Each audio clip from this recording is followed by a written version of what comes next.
Alright, so in this video we are getting out of the city and we are going up north to the forests of Tochigi Prefecture for some cool sights, good architecture, and some tasty food. So let's go!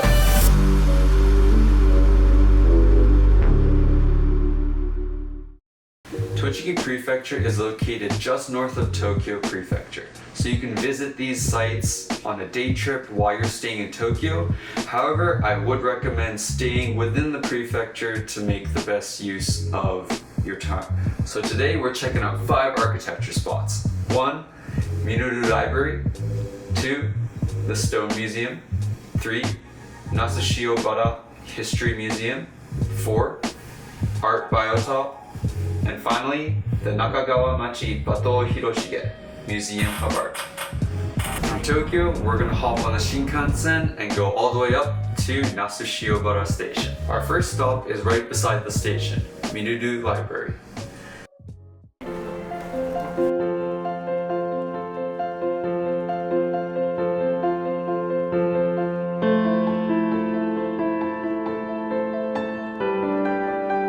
The library feels like a forest of books.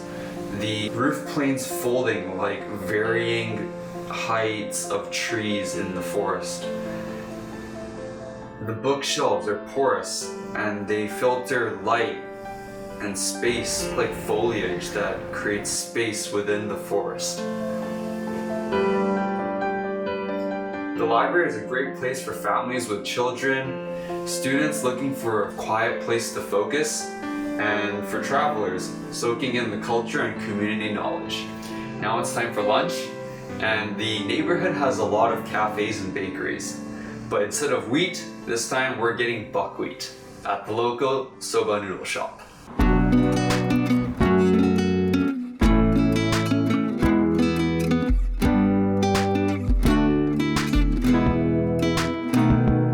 On our way out, we caught the smell of freshly steamed onsen manju, and this made the perfect dessert.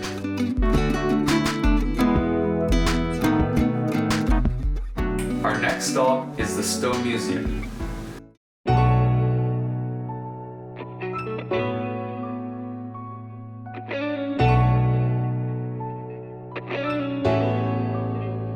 Stone is traditionally seen as a very thick, heavy, and hard material.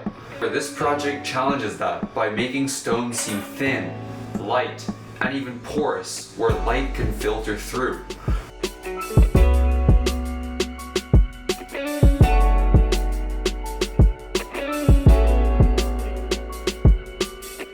Nearby is the Nasushiobara History Museum. This building exhibits local materials beyond stone, such as straw, plaster, and paper. The overall architecture is a very good example of how Japanese architecture uses porosity, lightness, and staggered planes to create a blurred boundary between inside and outside. Our next stop is Art Biotop.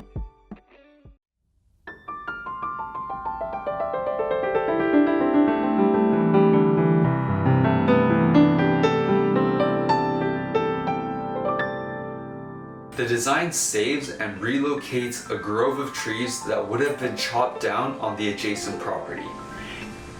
Every single tree was inventoried and relocated amongst a collection of rounded water ponds. The garden is a great example of creating artificial space using natural elements. The facility also has a pottery studio, restaurant, and art hotel if you feel like experiencing more. So a little bit far from the other locations, but definitely still worth a visit, is the Nakagawa-machi Bato Hiroshige Museum of Art. The entrance beautifully frames the forest behind the building, and the thin louvers mimic the thinness of the trees in the surrounding forest. The wood louvers were decaying and were recently replaced by aluminum louvers. However, I still think that the building is worth a visit. Also, if you like subterranean architecture, check out the nearby Shimazaki Shuzō Cave Brewery for some spelunking and good sake.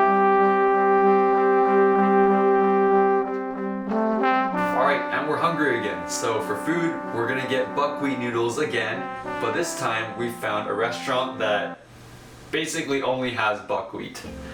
They have buckwheat noodles, buckwheat chiffon cake, and buckwheat cookies. I've had enough buckwheat for a while now. But it was good.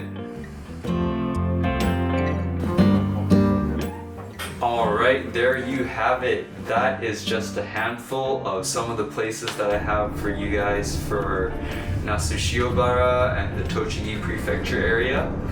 I hope that you appreciate Japanese architecture a bit more and that you found some new places that you want to visit and explore.